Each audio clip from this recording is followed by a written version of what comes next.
Good evening, guys. It is Monday. It is 2 weeks from Election Day starting tomorrow. And welcome to Pontificating with Pete. Unfortunately, Jen is under the weather and was under the weather last week on Thursday. But as you know, some of these colds, they can last a week. And you go through various degrees of grogginess, throat, all those things. So flying solo tonight. Appreciate you guys all being here. Make sure you smash that like button. Make sure that you are subscribed and make sure that you share wherever you can. I'm going to give the audience an opportunity to guide the show this evening because we've got a few different directions that we can go in. So I'm going to ask you where you want me to start. Now, this is a little bit of a breaking scenario regarding Jill Stein because the DNC did drop another attack ad against her. So we can talk about that. We can obviously talk about Trump working at McDonald's, my favorite place. Could also talk about the fact that for whatever ridiculous reason, the Democrats feel the need to brag about Jimmy Carter voting for Kamala Harris. So there's a few different places that we could start with. So, yeah, unfortunately, that does end up happening. And I've only been to McDonald's once in the last, I would say, it's got to be at least 5 to 6 years that I went to McDonald's. I got the double filet of fish sandwich. So that's what I got. That was my guilty pleasure for one night. And I remember vividly reaching out to Jen specifically after I ate the double filet of fish. And I said to her, I can see why people get addicted to this shit. Like, easily. It's not hard to see why. Because I just remember eating this and just thinking, wasn't necessarily sweet. I'm not much of a sweets guy at all, which I get chastised for constantly. It's a new thing, Henry. One time during the campaign, I was outdoor knocking for Jen, and I needed to get a snack. And the McDonald's was the only reasonable thing that was close by. So I caved.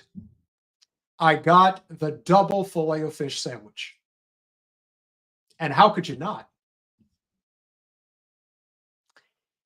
It was like $2 more to add on that extra layer of filet of fish. No, I know they say what do they say?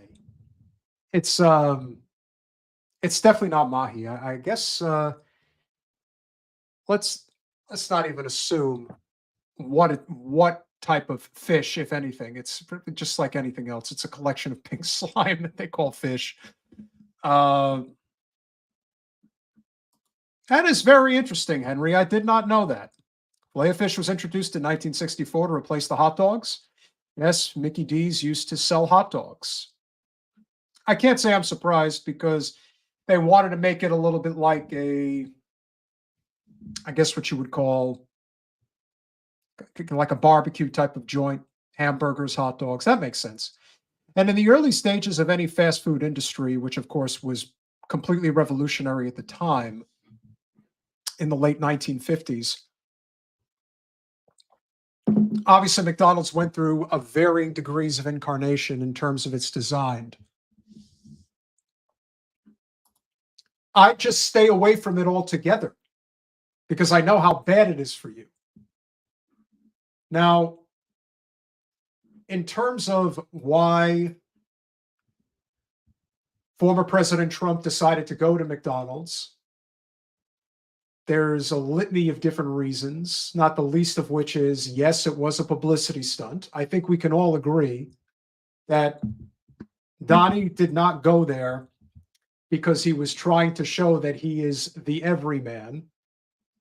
That's one thing I give Trump at least a slight bit of credit for. Trump does not pretend that he is one of the working class or the working man's champion. He is the entrepreneur's champion, and I think he embraces that.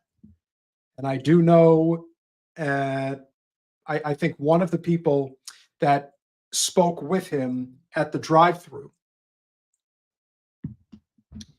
had actually asked him what his thoughts were on a living wage or raising the minimum wage. See, I have a different opinion about that than maybe a lot of people on the left. I'm not a big proponent of the minimum wage, but I am a proponent of a living wage. Everything varies differently depending on what part of the country that you're in. But make no mistake, every job has merit, and in one way, shape, or form must be contributing to the economy. Now, of course, I'm not a fan of McDonald's by any stretch of the imagination, not just because of how unhealthy the food is, but because, like every other mega corporation, they do absolutely nothing to contribute to the local economy. That's why you should always shop small and buy local. That's not just a catchphrase for politicians. It's very real, and it's very important. But I do believe that former President Trump decided to do this stunt, if you will, for a few different reasons. Number one, he broke the internet because no one can stop talking about it. Number two, he is taking a direct shot at Kamala, who claimed to have worked at McDonald's. Turns out she didn't.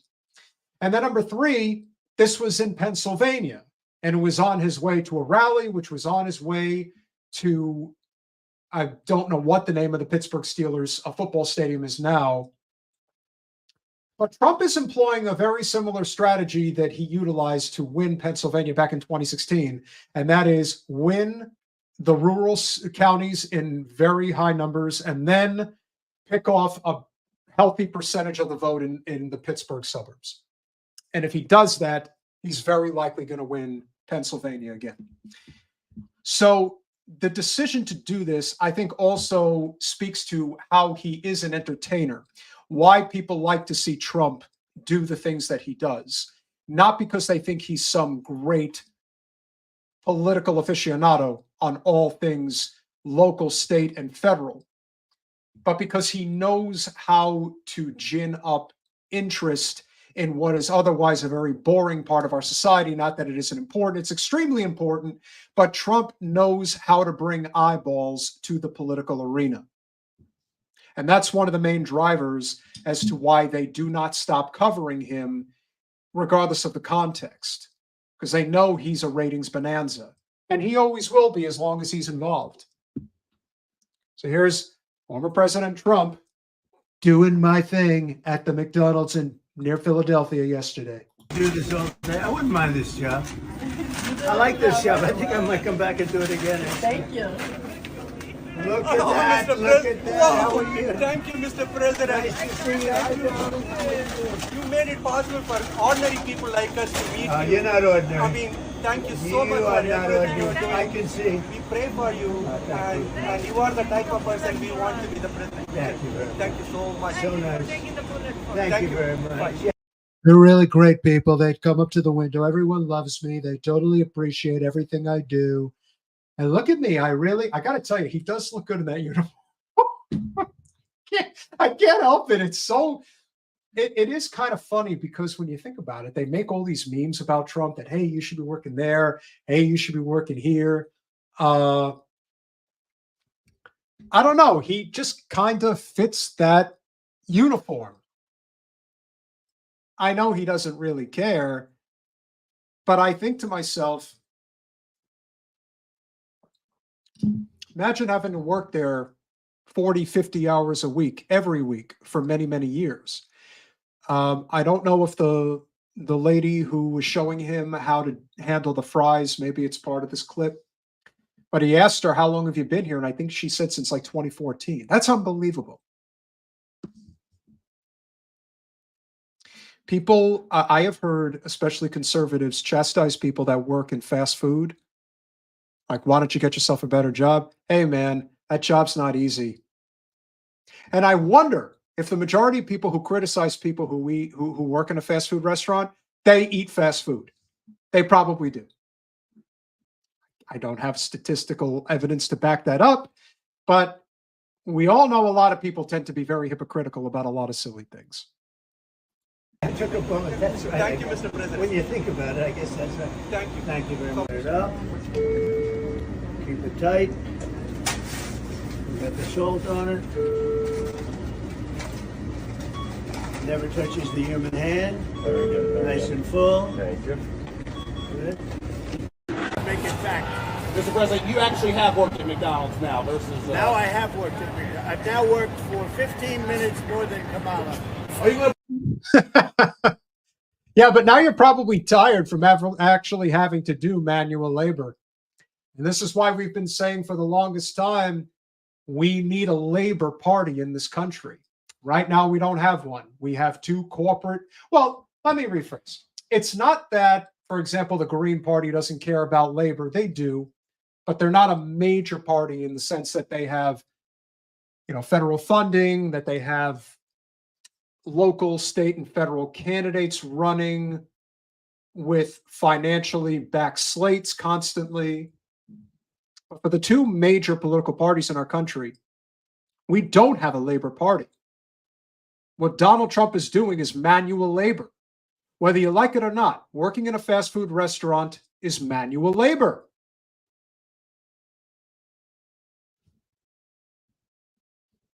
The only thing Trump should be thinking about, and again, I don't care about the P.T. Barnum stuff. We are the society that we are. People love this type of stuff. It's fine. It doesn't bother me at all. I know that there were people that were really triggered by him doing this. And we know that Kamala cannot do this.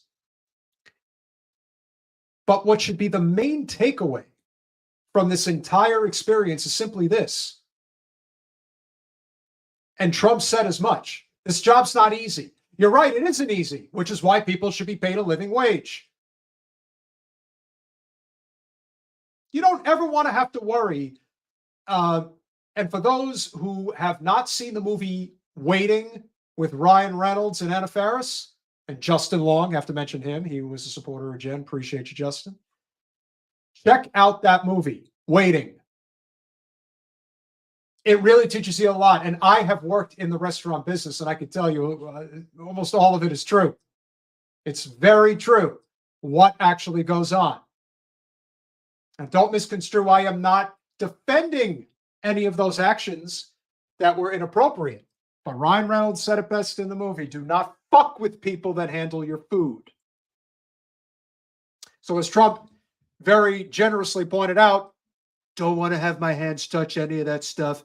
Totally don't want to be touching it. So don't touch it. Not touching. No. But he wasn't wearing gloves.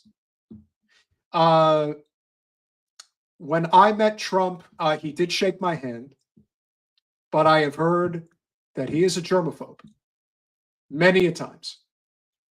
So they probably had to sanitize the entire place down. But look, he went there for what? He worked for an hour.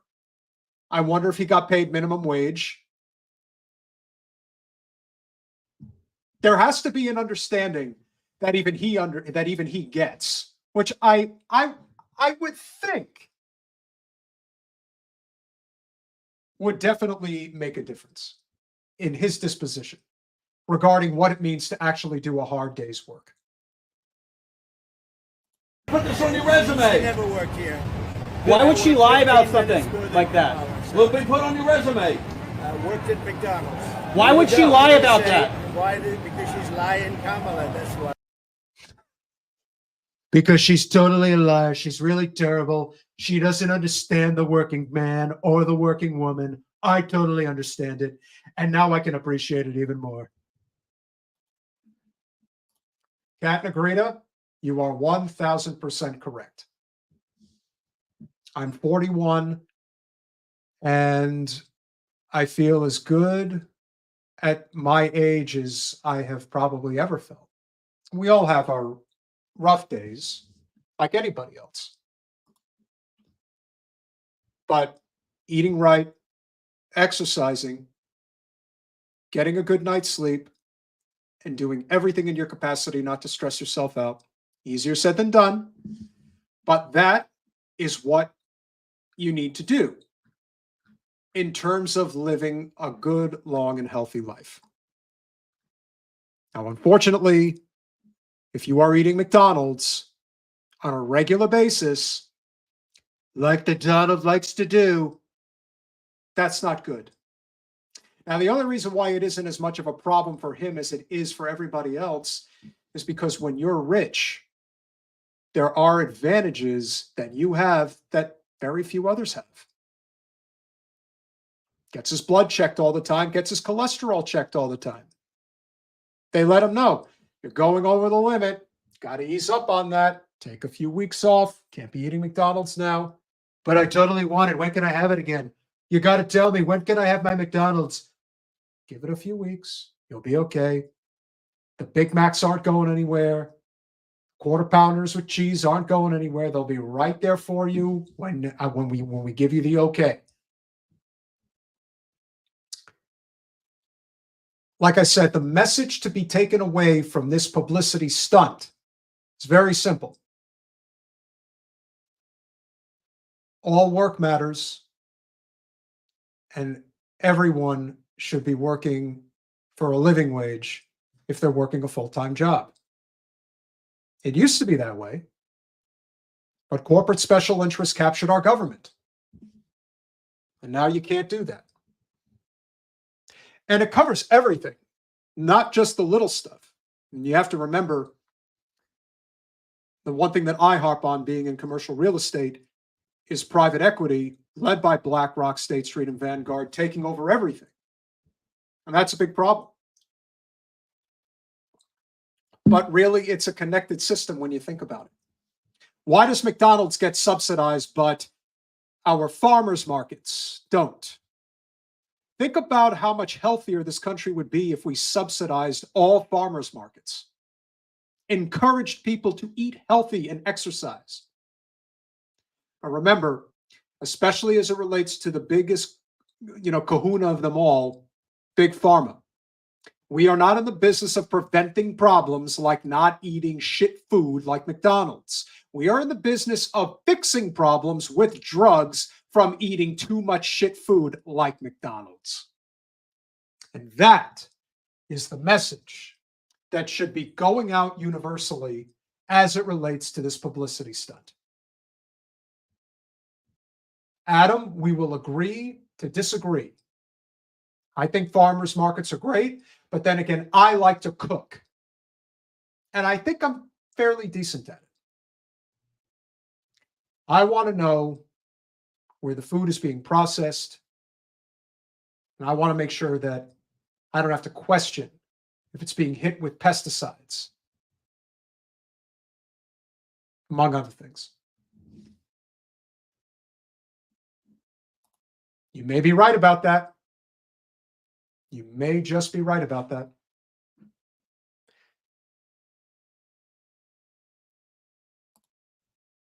It's what he likes. The only problem is that I don't know how much of an effect Trump's eating habits actually has over people that support him and whether they're like, oh, I love it too. I want to eat McDonald's.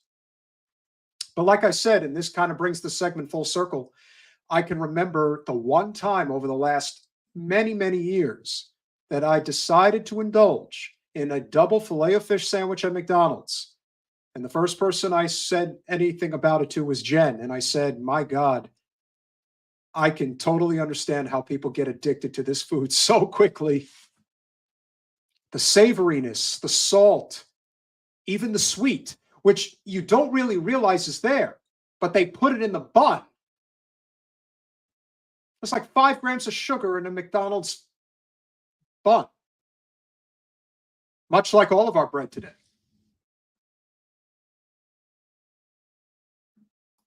Now, Adam, I'm not out here recommending that people drink raw sheep's milk.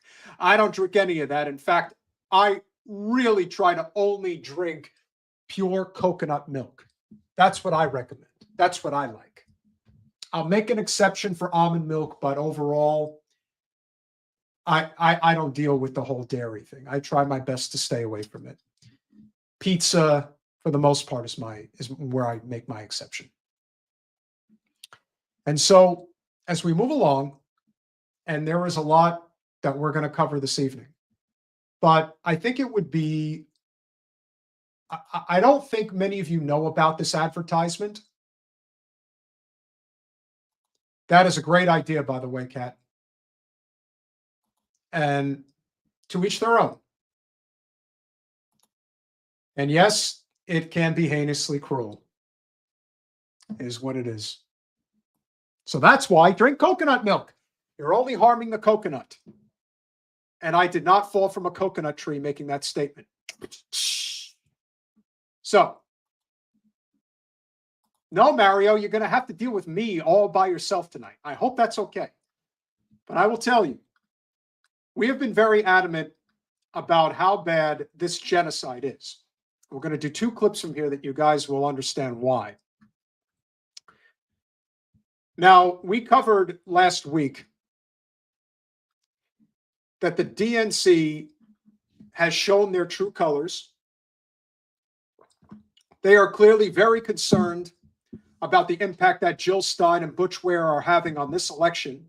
And it's definitely showing. I mean, you don't spend millions of dollars on a TV advertisement claiming that Jill Stein is secretly supporting Trump, or you're supporting Trump if you vote for her. Well, I don't remember if it was somebody in our chat who threw this out there, but I thought it was absolutely genius to even make that suggestion at the time, that that's not the last stand they're going to make against Jill Stein. They're going to make another one. And the next one is going to involve her being a Russian agent, a Russian puppet of Putin. Well, guess what? The DNC did not let us down. They did not disappoint. They decided, oh yeah, we're totally going to do that.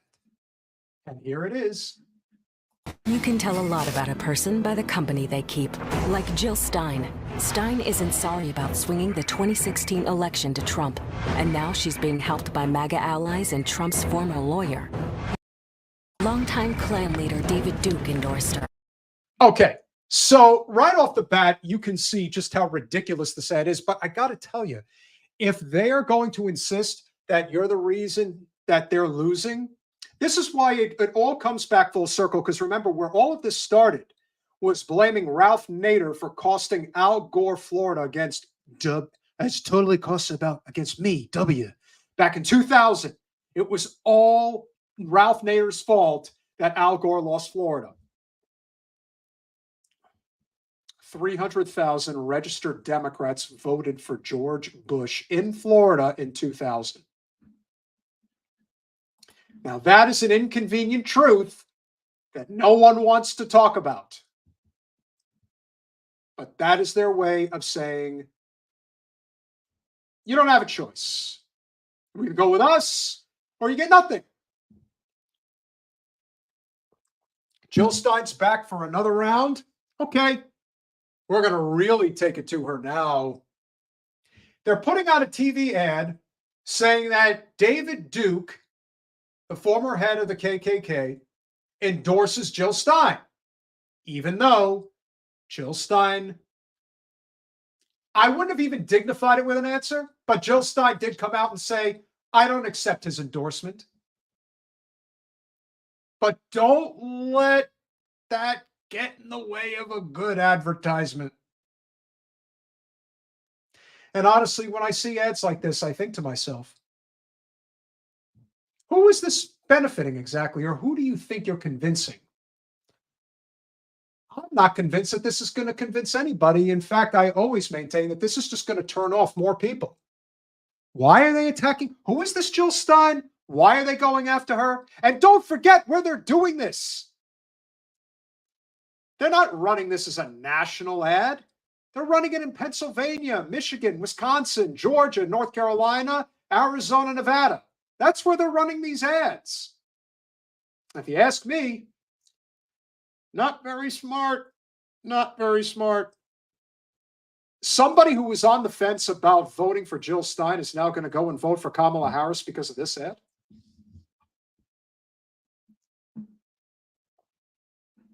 Let's continue. And like Trump, she's cozied up to Vladimir Putin. Jill Stein, look at her friends, because a vote for Stein is a vote for Trump.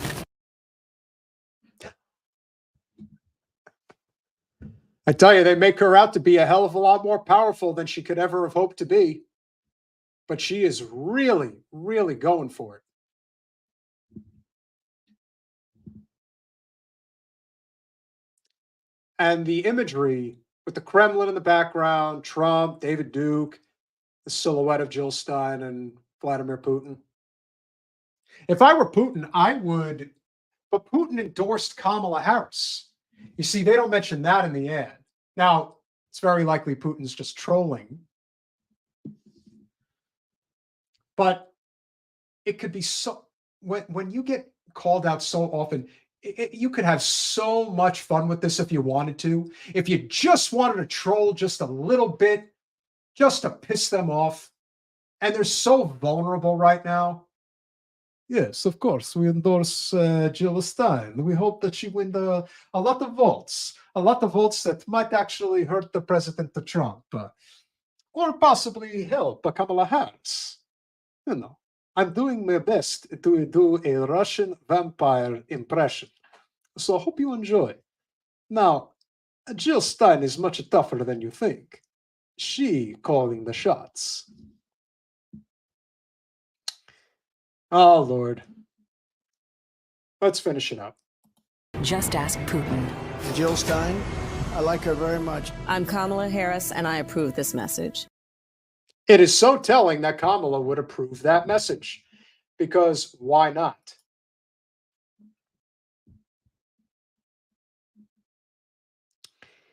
You know, to me,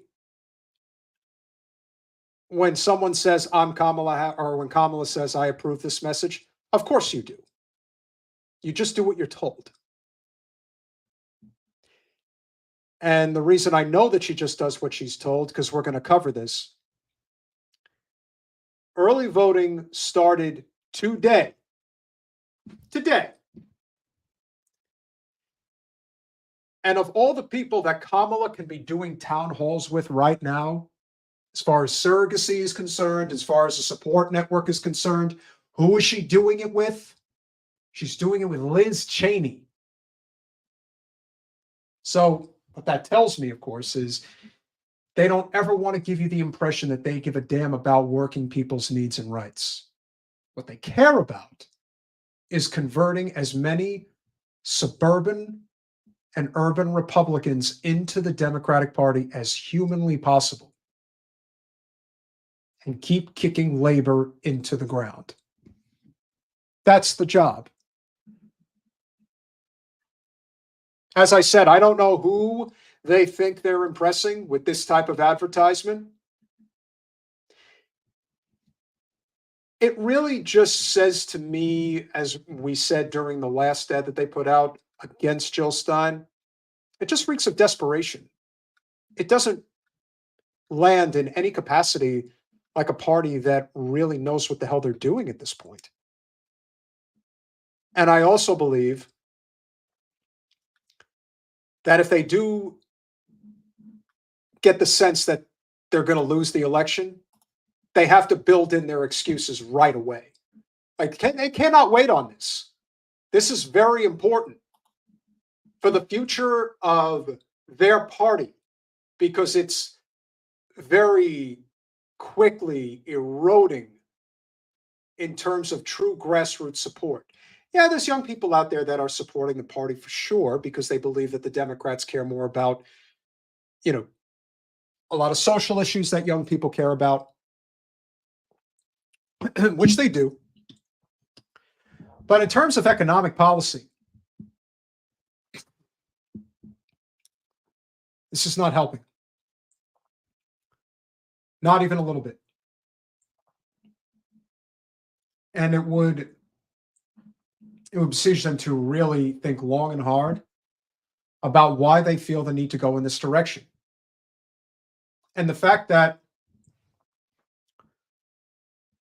Maria Shriver, who was Arnold's, Maria was my wife for many years, and now she's hosting this panel. She's doing this panel with Kamala Harris and Liz Cheney trying to bring the Democrats and Republicans together.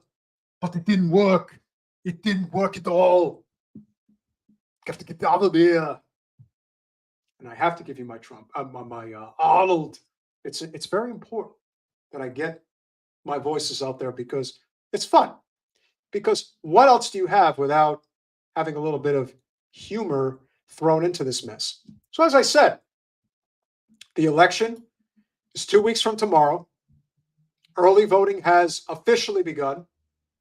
And of all the people that Kamala Harris can be sitting with right now to get her support is Liz Cheney.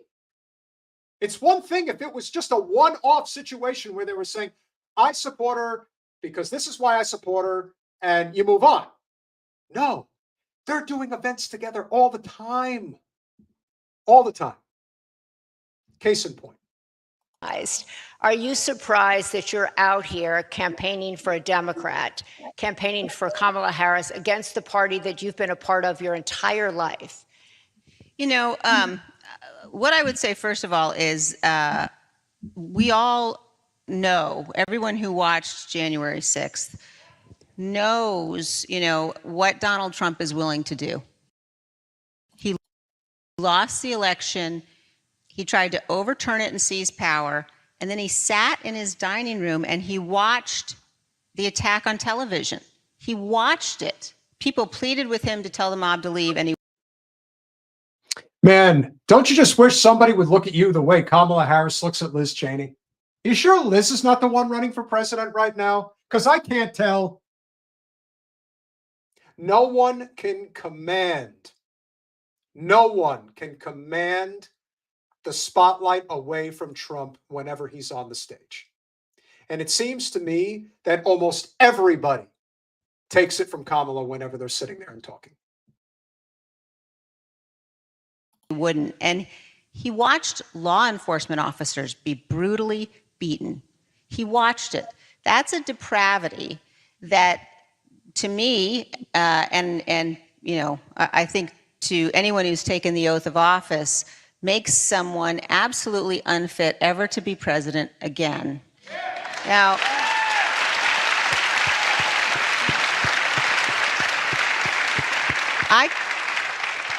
I could have just said, I'm going to do everything I can to work against Donald Trump. And there are a lot of Republicans who have said that. I have decided, and I am very proud and I'm honored to have made the decision to endorse Vice President Harris. And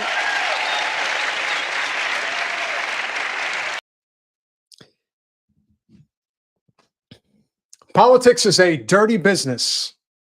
And do not forget that I totally got her out of politics. That Liz Cheney, she's a really terrible person. I supported her opponent, and her opponent crushed her. The biggest landslide victory in the history of primaries. And it was because of me and my endorsement. It was really great. That's really all it is. This is kind of an axe to grind type situation, if you really think about it. That would stand to reason why she's sitting on that stage right now, making such a big deal about her endorsement. What policies exactly, Liz, are you endorsing that you think would be better for the nation? Oh, that's right, just about all of them, because the Democratic Party is essentially the Republican Party. And especially when it comes to foreign policy. Oh, baby, it's a wet dream for you and your bloodthirsty, psychopathic, war criminal father. And I have gotten to spend time with Vice President Harris. I have had the chance to talk with her about how important it is that we have two strong parties in our country, about the kind of president that I know she'll be.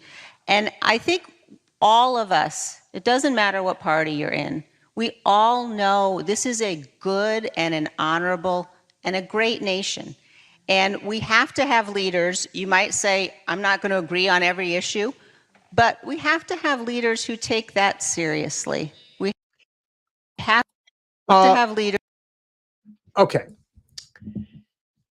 This is such gargling bullshit. It doesn't mean anything. We are such a great nation, are we? Are we a great nation? We are a great opportunistic nation.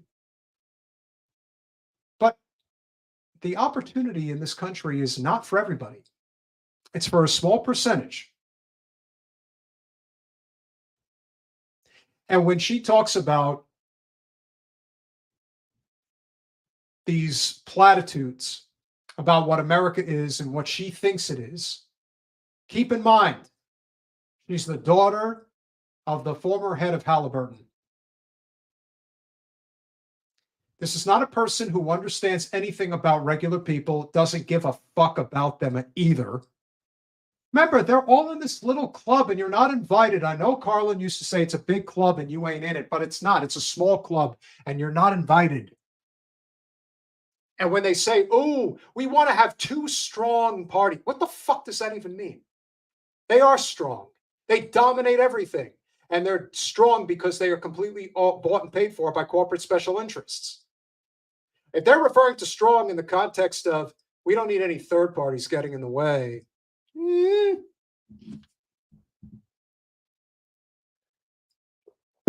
Ray J brings up a great point. Just don't ask Liz about abortion. Why would you? Because that seems to be the only fucking issue that matters to upper crust liberals that they draw the line on. Not genocide, not a living wage, not universal health care, abortion. That's what matters because it's a personal issue for them. And I am pro-choice. But even I'm not stupid enough to fall into the trap. They are. Let me tell you, the one thing I am grateful for Trump for, he has exposed every fucking hypocrite in society. And I mean everyone. Especially in lieu of what's going on in Gaza right now. Everyone who has shown their ass has shown it all. The entire ass. We've seen it all. She sits up there, waxing poetic, saying absolutely nothing. Who are going to be sincere. And as a mother, I want my children to know that there is someone sitting in the Oval Office that they can look up to, someone who can be a role model. And honestly, this is just the reverse of Tulsi Gabbard. That's all this is. Tulsi gets booted out of the Democratic Party and decides to move over to the Republican Party, although I'm more inclined to believe that that's who Tulsi really is than it ever was what she was in the Democratic Party, because she represented Hawaii. But Liz Cheney, just reverse it. Got kicked out of the GOP. Now she's swinging over to the Democrats, and they're more than happy to take her in, because once you're in, you're in. People flip-flop between parties. It doesn't happen often, but it happens. And this is just another example of that. There's no there. And look at that look on Kamala's face at Liz Cheney. Could you imagine her sitting on a stage with the senator for Vermont? I got to tell you, I may not agree with a lot of what you're talking about, Kamala, but I believe that you care about the American people, and I think we got to get out there and vote for you. I think that's important. But no, that's not happening. You don't see Bernie. You don't see AOC. You don't even see Gavin Newsom. Which is why I believe, and this is one of the reasons that I do believe if Kamala ultimately loses, will be one of the main factors. You cannot skip the entire line. Not allowed. It's one thing to be the VP. It's another thing entirely to not even go through the democratic process of earning that nomination. Now, granted, the Democrats rigged their primary, so who gives a fuck? But at least the illusion of democracy is not even being attempted by the Democratic Party anymore. Now, it's right out in the open. We do not care. End of story. We will pick our candidate, and that will be that. And just in case you were wondering as to whether or not this was a real town hall and a real Q&A, well, Maria let you know that this is not exactly a regular town hall. Here's why. You're not, unfortunately. We have some determined questions, and hopefully I'll be able to ask some of the questions that might be in your head. I hope so. So you actually admit on camera that you have pre-screened questions. You will not even take a question from the audience.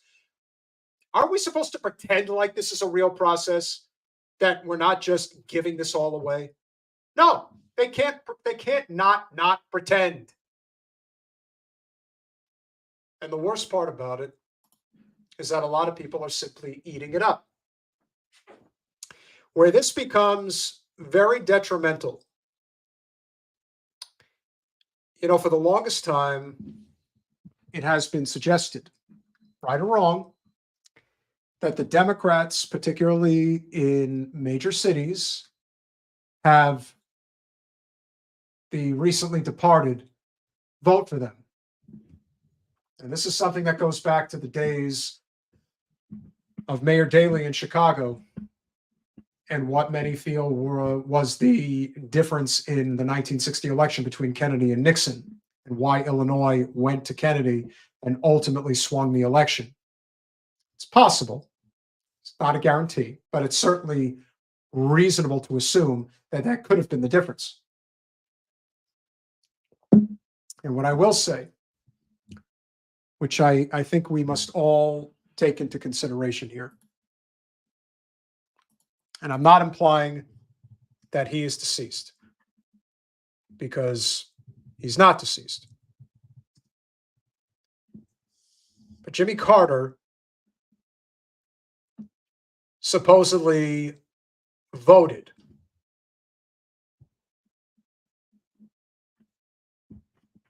for Kamala Harris.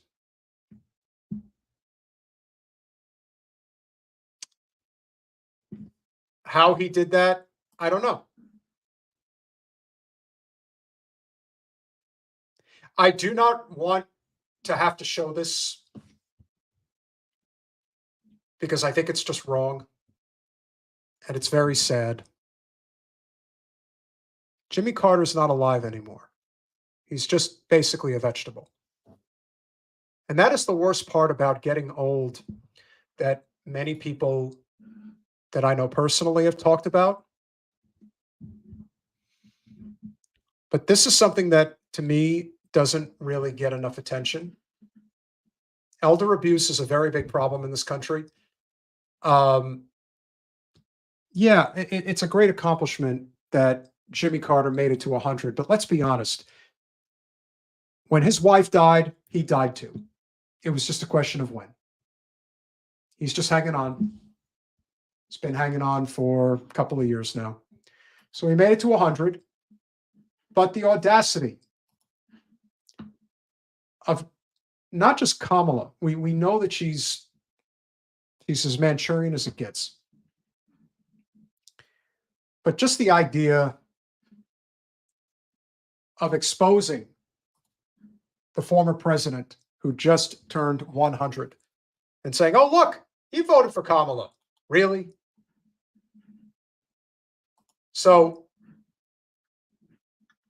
this is unfortunately what we're stuck with here.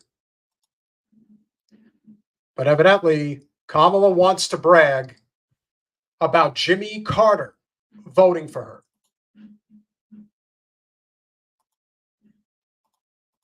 So look, if Jimmy Carter can vote early. I don't know why the audio's not coming through, Colin. Can you tell me what the issue is? People to be able to hear this. I could hear it. Were you guys, see if chat was able to hear it real quick.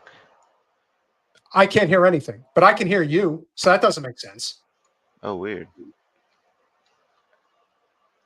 Yes, I can hear it. Yeah, the chat can hear it. Yeah, I'm not sure what's going on. Why you can't. All right. Well, I'm going to play it for you guys, and you can hear it. So this is what Kamala Harris had to say about Jimmy Carter voting for her. So look, if Jimmy Carter can vote early, you can too.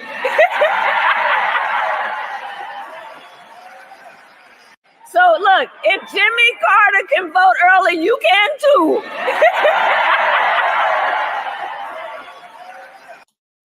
There is nothing funny about this. There is nothing. It's so beyond distasteful. And as I said, and I'm not keeping this up there because look, Jimmy Carter's going to pass away soon, and hopefully he passes away without any pain. That's all I can say. I don't wish anything bad on people. And Jimmy Carter was not a good president by any stretch. He was actually pretty bad. But he had the best post-presidency out of anybody. Building houses with Habitat for Humanity, hundreds of homes. Maybe that was his penance. He was Southern Baptist, who knows? He felt that was his only way to get into heaven. But that, to me, is just a great example. And Henry's right. When you say that Jimmy Carter voted for you, what you're basically doing is giving all the cannon fodder in the world to the GOP to continue espousing this notion that the Democrats basically go into senior living facilities and get them to vote for their choice of candidate. Does that type of activity go on? You don't give me any reason to doubt that it does. This is a blood sport. And there is a great length that many will go to in order to win. To think that you would brag about getting a vote from a completely infirm individual who is not even aware of where he is or who he is anymore. Why would you brag about that? Are you that desperate for what you perceive to be good press? Because that's not good press. That's bad press. The worst kind. But as I've often said, keep exposing this system for how broken it truly is, because it is broken. And just show that there's no line that they're not willing to cross.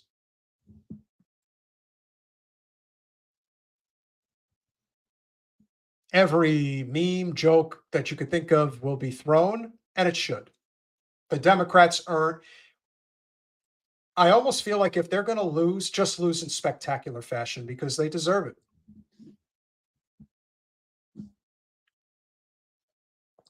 I think ever since the debate where everyone assumed that Kamala had taken control of the race, no, everything has actually gone in Trump's direction since then. And maybe they really did think that they were just kind of ahead or they had it under control. Clearly, as I had stated a few weeks ago, if you guys remember, Schultze, let the ads play. It helps the channel. But remember what I said a few weeks back? I said after the debate, when Kamala wanted a second debate, I said, oh, no, that's not a good sign. That's a sign that they think they're losing. Because remember, and again, I remember, and I know you guys remember, before the first debate, Kamala's camp said, we're only doing one debate, even though Trump said, I totally want 2 or 3 debates. We got to do them. And then after the debate, Kamala said, no, we got to do another one. And Trump said, no, I'm totally only doing the one debate, which means, as I said, if you guys go back, and my last pontificating with Pete was actually right after the debate. And I specifically said, look, Kamala had her moments. Trump had his. There are people out there thinking that Kamala somehow knocked Trump out in this debate. No, she did decent on style points. No question. But won the debate? No. I thought it was pretty even. Maybe even a slight edge to Trump. And of course, he got the talking point. They're eating the dogs. They're eating the cats.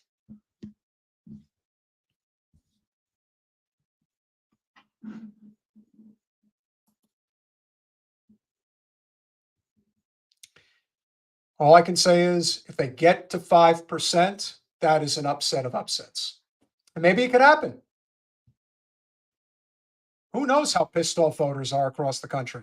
I know how pissed off they are in a lot of places. And if the Democrats want to keep putting out attack ads against Jill Stein and give her more name ID, go ahead, do it. It's only going to help her. There is no conceivable place where someone who was thinking of voting for her is now all of a sudden, yeah, I'm not voting for her.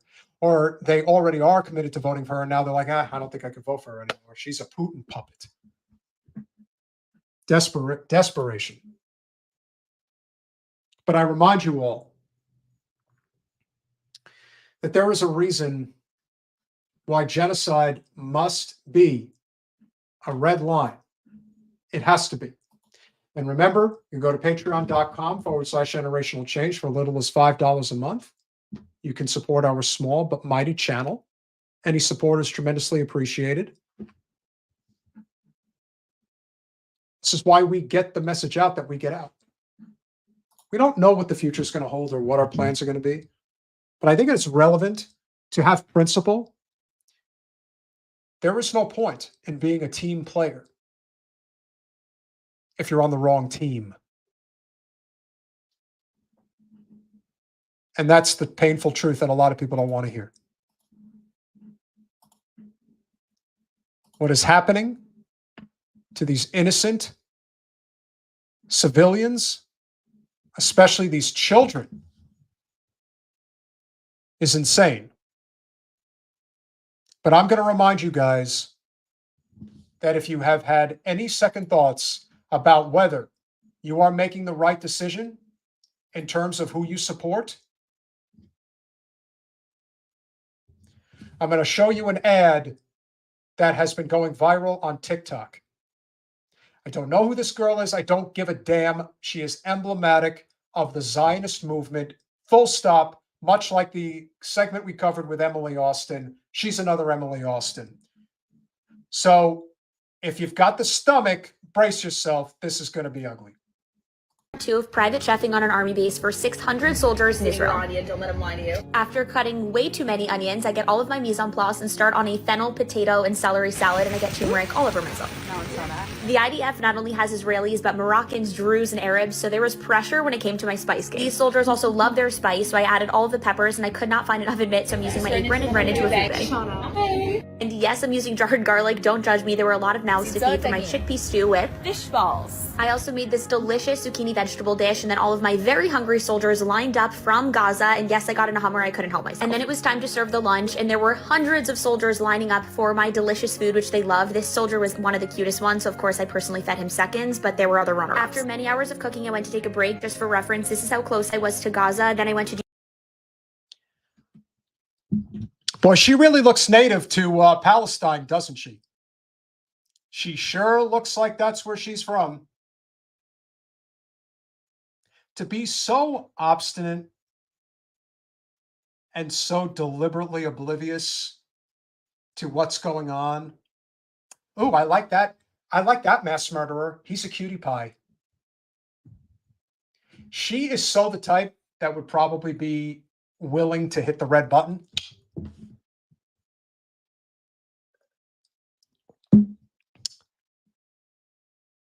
This is sick, but it's not over. dinner service and ended with some song. You see, now he at least looks like he's from here, or at least could be from the Middle East. Where do you think she's from? England? Well, actually, no, she's definitely from the U.S.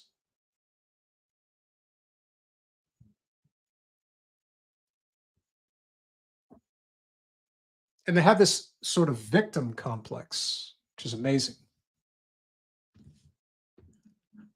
I didn't say it, you said it.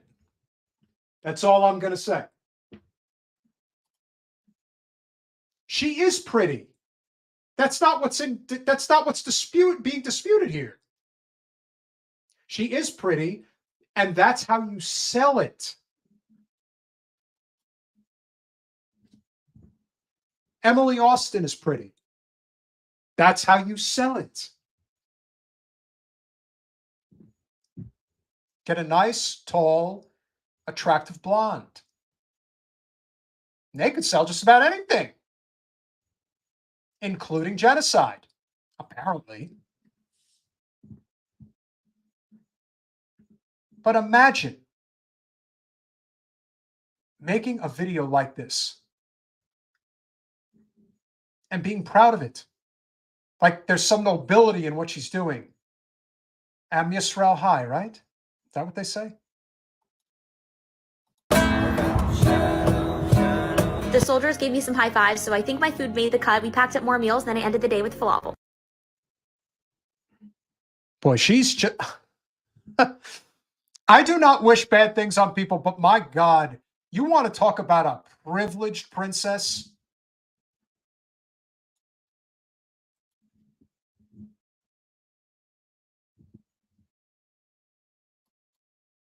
Yeah, if you can look past their genocidal tendencies, I guess you can. But I don't. This is again another example of exactly why, if you think that you can turn a blind eye to the genocide, good for you, I guess. She must be an influencer. And again, I don't know her name. I don't give a fuck what her name is. Maybe it is the Housewives of the IDF. Maybe. But she don't deserve any credit. She don't deserve any support. And she is as useless as she is dumb. And I consider her an accessory to murder as far as I'm concerned. I like that murderer. He's cute.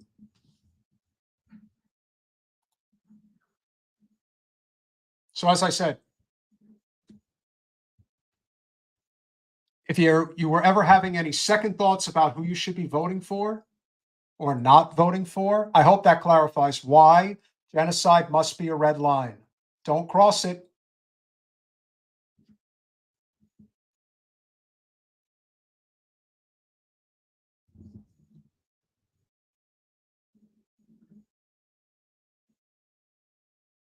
That to me says it all. And it's very disturbing. The lengths that one will go to get that message across. Now, on the other hand, I want to give a quick shout out of all people to Chris Hayes, because once a year, it seems, or once every 6 months, he's allowed to make mention of just how bad things really are in Gaza.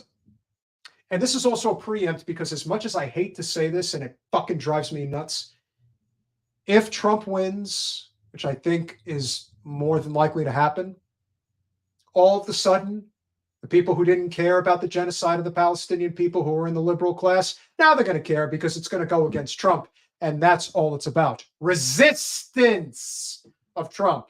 Well, give Hayes credit for this one clip. People live in Gaza, and at least 90% of them have been displaced from their homes in the year since Israel launched its war in Gaza after the October 7th attacks by Hamas. Those numbers according to the UN. One of those Palestinians is that man you saw there, Shaban Ahmed al-Dalu, who you just heard from in the video. Today is Shaban's 20th birthday. And a bunch of folks around the world got to know him through his posts on social media, on Instagram and YouTube. In addition to studying computer science and English, which he speaks quite well, Shaban would post photos of himself playing the guitar. He had dreams of studying abroad to become a doctor. He would volunteer in an open-air Palestinian medical clinic.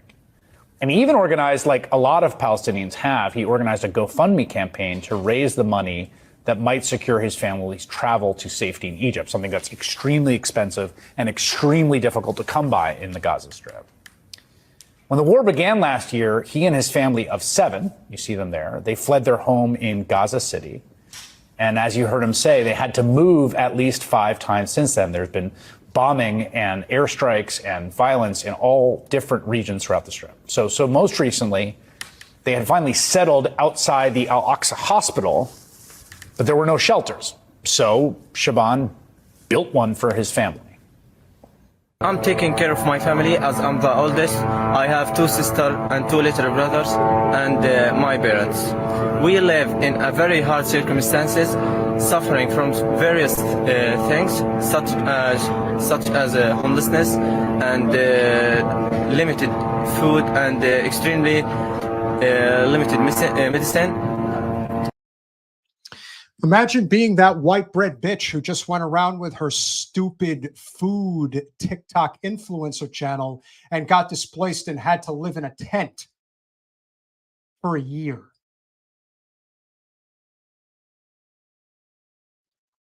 How long do you think she'd last? As I've said,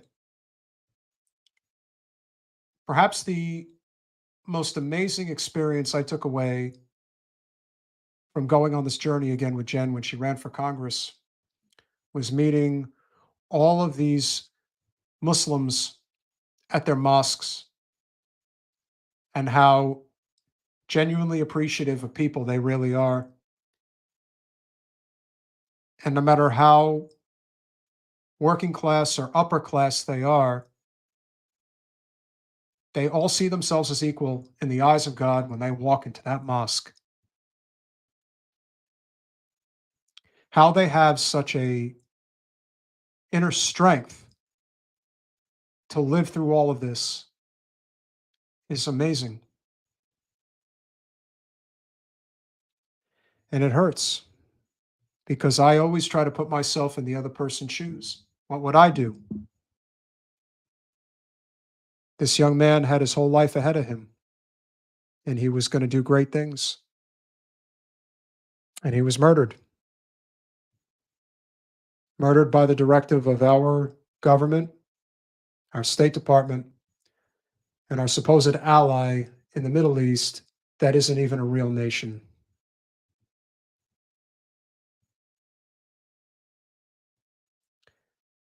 I hope that people will remember this young man. I know I will. He didn't ask for this.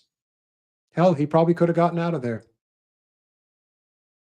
And Chris is right.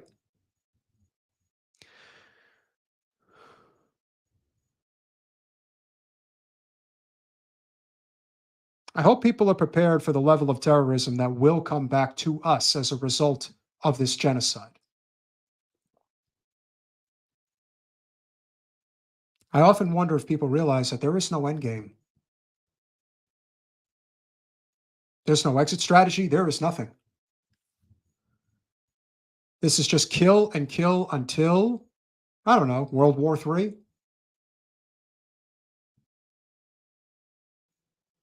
I've always said the danger of the liberal class knows no bounds because if they're not being put in harm's way, they will sure as shit put others in harm's way.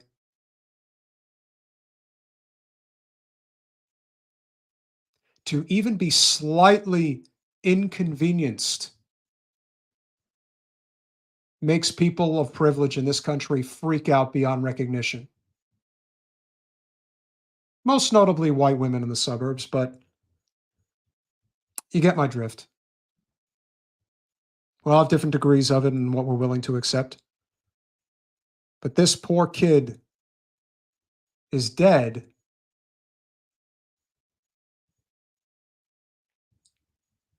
because we think that we control the world. And Israel believes in a apartheid state.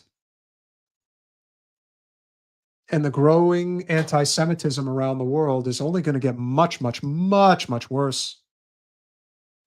And I can't say that I don't understand why, because I do. To be this naive at this point, you have to be a fucking moron, and you have to have your ass literally buried in the sand.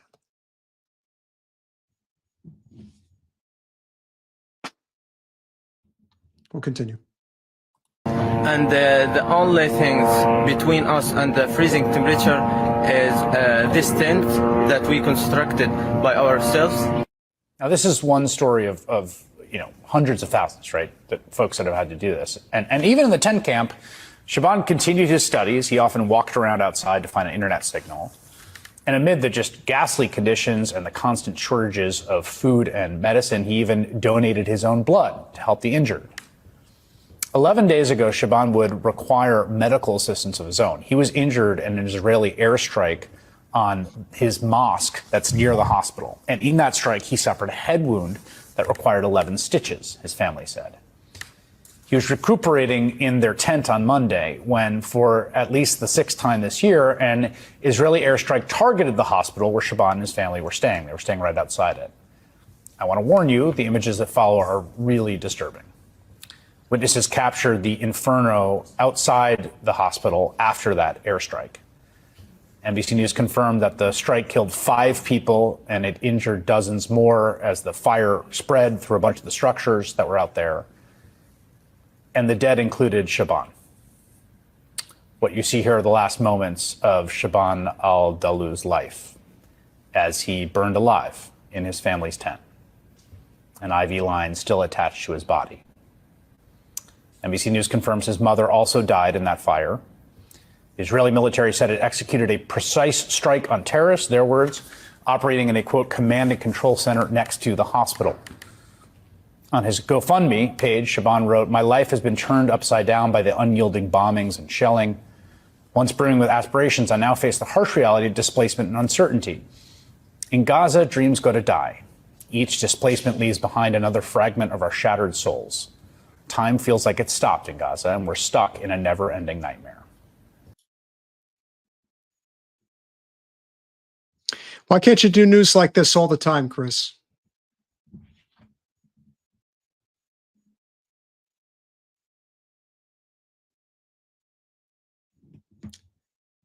This is what you call Pulitzer Prize-winning journalism.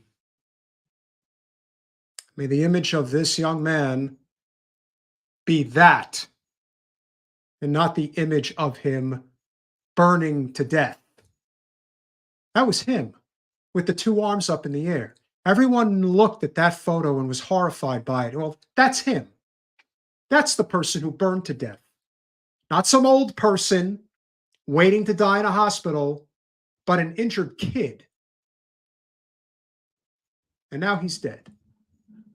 And dead in the worst way possible. There are many arguments as to what's the worst way to die.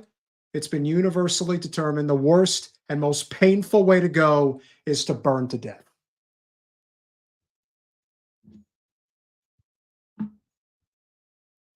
We're a sick country.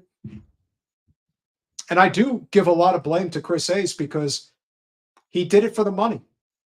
Chris Hayes is known in private to be a very, very progressive individual.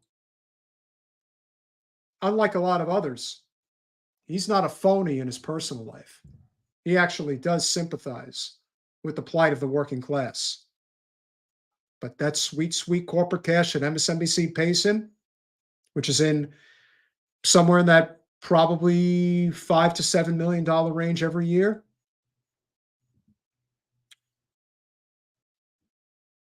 You have blood on your hands too, Chris.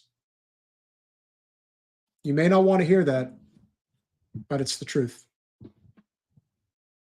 I am grateful that you did this clip, but you could have done this clip a year ago. And it might have had a greater impact. Now too many people just accept this for what it is. It's a genocide. I guess it's just the way it has to be. But let me assure you, I have seen messaging over the past few days. No joke. And I'm sure some of you have seen it too. And have said, a couple 100,000 Palestinians have to die in order for Trump to lose, then that's the price I'm willing to pay. Like I said, there's a reason why most people do not get involved in politics. They don't want any part of it because of shit like this and shit like the stuff people that are privileged liberals like to say. And they mean it. There's no bullshitting there. They really believe it. So if your intention is to cast your vote for Jill Stein and Butch Ware, raise your head high, vote proudly, and wear a sticker saying you voted and you voted for them. History will remember those that actually stood on principle when it was politically inconvenient to do so. That's where real courage comes from. Don't ever forget that. Thank you, Teresa. It's always great to have you here. It's always great to have your support.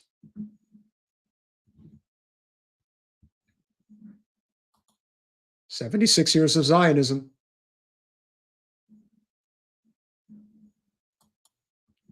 That works too, Donald.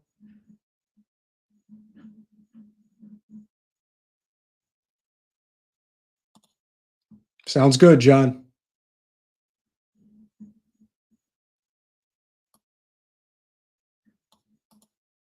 Anytime you want to display your art, by all means, we'd love to see it. Thanks, Mario.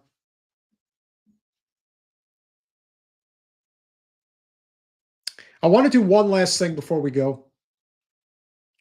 And I contemplated whether I was going to cover this tonight. And yes, it does matter, because the percentage of the vote does make a difference. Now, granted, it doesn't have the same impact as your two neighbors do in Nevada and Arizona, but it does matter. Don't ever question whether your vote matters. It does. Remember, no matter what anybody says about voting, why do they throw ballots away? Why do they make it so hard to vote? Why do they tell you that you can only vote a certain way, that you shouldn't vote at all? Because if it didn't matter, they wouldn't work so hard to get you not to do it. That's the way it is.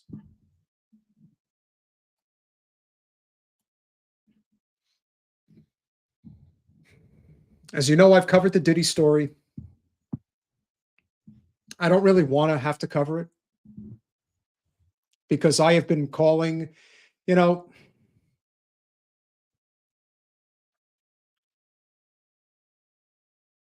a number of years ago. I haven't talked to him in a long time. To give you an idea of how loyal a person I am. A number of summers ago, I met the first woman that I ever became aroused by when I was a young man. Her name, you may have heard of her, is Heather Graham. And I remember when I met her on the streets of New York City. This was in the summer. And to make a long story short, it wasn't a quick hello. It was like a 5-minute conversation in which we basically were locking eyes the entire time. And the only reason I didn't ask her to have a drink with me is because I had a girlfriend at the time. Everything in life happens for a reason. But it turns out that we had a mutual friend. A friend of mine who is a producer. He's in China now. And Mikey, if you're out there, I hope you're doing well.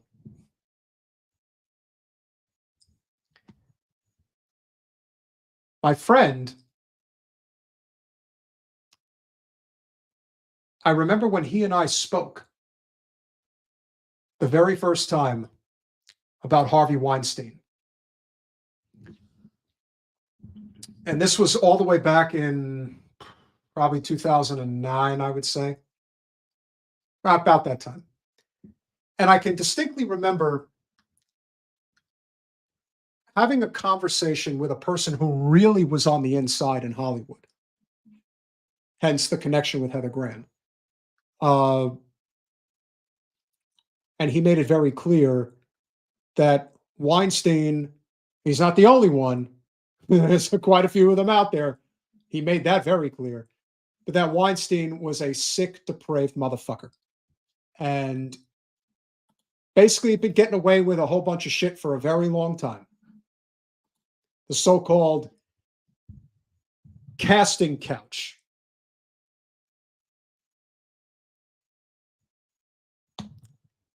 This was no joke.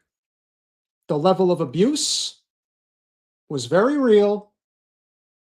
And there's a reason why when you look around and you look at a lot of the things that transpired within the industry, especially over the last, 2-3 decades, I would say, you see the quality of content, if you will, just continue to go straight to hell. And it's not just in film, it's in music, it's in sports, politics.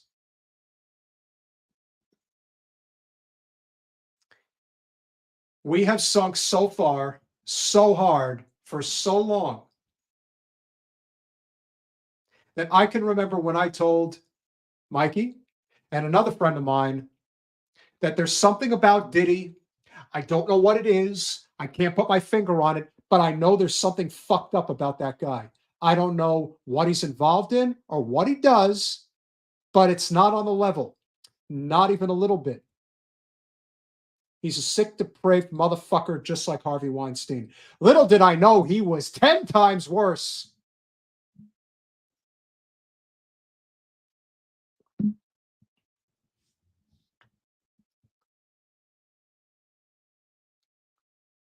One of the people that has been involved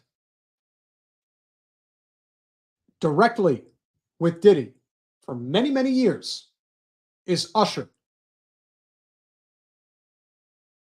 Now, I think a lot of you who probably noticed that Russell Brand in particular had a channel that was blowing up on YouTube significantly. And then all of a sudden the accusations came out about him, and boy, did he get his head straight fast. All of a sudden he became a born again, became baptized, spiritual and everything. As if you couldn't see that coming. Well, Usher wasn't going to get involved in this presidential election, apparently. He said so as much on The Breakfast Club. But lo and behold, over the weekend, I guess he had a change of heart. He got his mind right. Because when the walls close in on your fame and fortune, and they got you literally by your nutsack, it's amazing what you're willing to do and say to make sure that not only do you not lose your fame and fortune, but that you don't lose your livelihood and your freedom. So, here's what happened at that political rally in Atlanta over the weekend.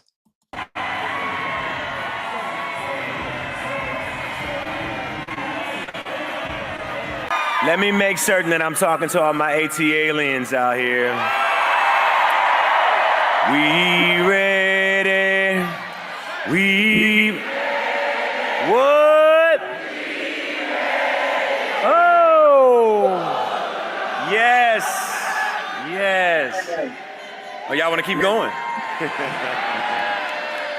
You know, normally I'm up here to entertain, but today was something far, far more significant for Atlanta and all of Georgia. You know, it's really great to be home. I'm here.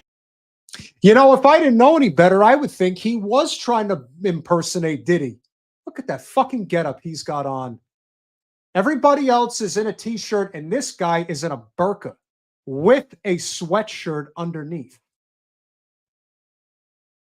It's kind of like Diddy dressing with the fur coats. You know what I'm saying? I'm just saying.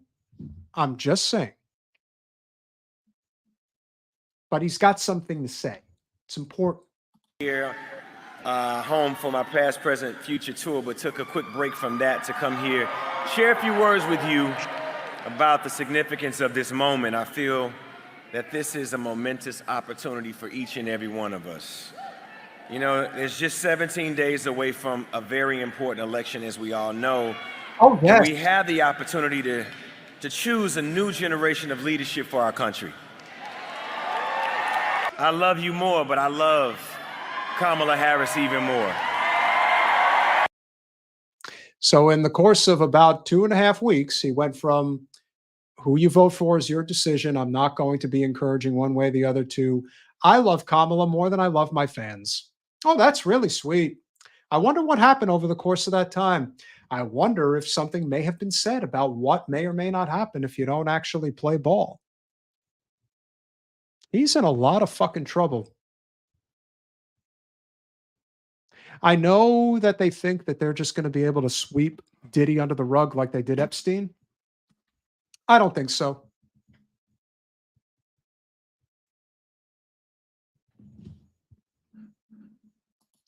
The good news is that I think most people are starting to see how this game is played, at least a significant amount more than ever was before. That's the difference. So when something so blatantly obvious as these actions, why is he doing this? What is the sense of this? There is none. He's doing this for career purposes. Got a little bit more. I want her to be our next president of the United States. And we can do it, but we're going to do it together. She offer you a pardon if you get her indicted? If she becomes president, is that what the promise was? Makes one wonder. I'm sorry. I don't play these games, and I know I say some things that if I ever ran for office, people are going to drag it out. But you know what? I stand by what I say. I do. There's nothing genuine or honest about what he's doing. This is he's buying cover. You're right, Chris. That's what he's doing. One more time. We ready? What? No, we're not. We're not ready. We don't want her or you or any of this bullshit anymore. Now, granted, we're probably going to get stuck with Trump for another 4 years. But I can only hope that no matter what happens, this type of stuff, it has to die. It has to die. Because I think enough people are starting to see through all of this now. And that's great. They should. No, it took a long while to get to this point. But I think we genuinely have to sink to such a depraved level in which even a blind person can see how fucked up it is. Then at that point, you don't have a choice. You have to acknowledge the reality that's right in front of you. And to the credit of many, they've seen it. Have they seen the light? Maybe. Maybe they've seen it. We're going to find out very, very quickly. And I will say that this election cannot come fast enough. A couple of programming notes I want to leave you guys with before we go. We will have a very special guest on Halloween. The great Norman Solomon will be our guest, and we will be talking about his book. And then we will be live on election night, not on Monday the 5th, but on election night. Oh, excuse me. Not the 4th, but on election night, November 5th, we will be live. Yet to be determined if we'll go live at exactly 9 o'clock, if we may go a little bit earlier. We'll have some things worked out for Thursday's show as well as Monday's show. But I got to tell you, the numbers for our channel have been getting steadily better. We're very appreciative for all of you that are here supporting us. It really means a lot. And I know it's not... it's never easy, especially because we don't do this full time. But we have some production ideas post-election that we're going to be working on, possibly adding another show, which would be great. More content, more good things to talk about, more eyeballs, more subscribers, more clicks, possibly more donors. You never know. But every once in a while, a good pontificating with Pete is hopefully good for chicken soup for the soul. And we're all hoping Jen gets a speedy recovery. We agree, Henry. I wouldn't know, Kat, and that's why I'm glad I'm a guy. And everybody treat your women with respect. Official People's Party USA, Mario, Jimmy Zimzam, Kat Negrita, Henry Kajawa, JD Party Hat, Bass, Chad Thunderjock, who stuck around the entire show. Happy to have you here, pal. Schultze, Donald James, Sisyphean Task, Josie Justice, Chris Garrett, Peace Dove. No argument. You are correct. Ray J. Jen, thanks for checking in. Everybody wish Jen a speedy recovery. It's never fun to get sick, especially this time of year when the weather starts to change. All of the sinuses and everything all starts to get really tight. That's what you have chicken soup for. And maybe a filet of fish sandwich as well. Teresa, again, thank you for your contribution. John Nada, Gerwalk. Chat's been great tonight. You guys have all been wonderful. It is very appreciative. And I agree. Doing the voices is good for the vocal cords. Keeps them fresh. I hope you enjoyed them. Shalom, Salam. The irony of that statement, Shalom. Don't know if he knows it, but I'm totally on board. Adam Goodman, appreciate you being here. MX Diva.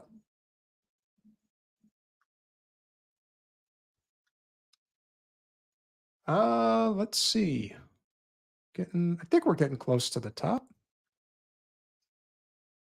We always appreciate a lively chat.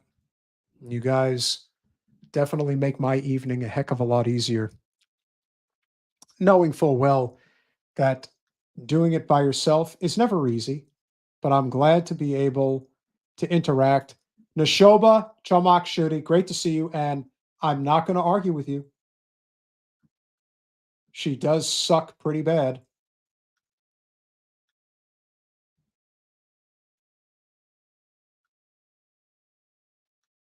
Hector Jimenez, I believe you're new. Thank you for checking in. Hope you're subscribed. Hope you like our content. Guys, also make sure, very important, as I've mentioned before, I'll mention again. As soon as this live stream is over, make sure that you go to the comment section and leave a comment, as well as making sure that you left a like. And also make sure that you're checking out all of our clips, leaving a like, leaving a comment, and sharing wherever you can. Tony D, great to see you. I'm not going to deny that it totally was a photo op, but it was the greatest photo op and really, really wonderful. Hector, I apologize for not being able to get around to Iran. We will make note of that for Thursday. On Thursday, I will be in Austin, Texas, so I will be doing the live stream remote. And hopefully Jen will be feeling better and we'll be doing it from here in the studio. And then, like I said, you guys will see some of our new guests. But like I said, we've got a couple of plans coming up. Like I said, Norman Solomon will be our guest the following Thursday, not this Thursday, the following Thursday. We will be going live on election night, and we should have some interesting guests on election night. So with that said, smash that like button, share, subscribe, do all those things that we ask you to do. We appreciate you all very much. We'll see you Thursday.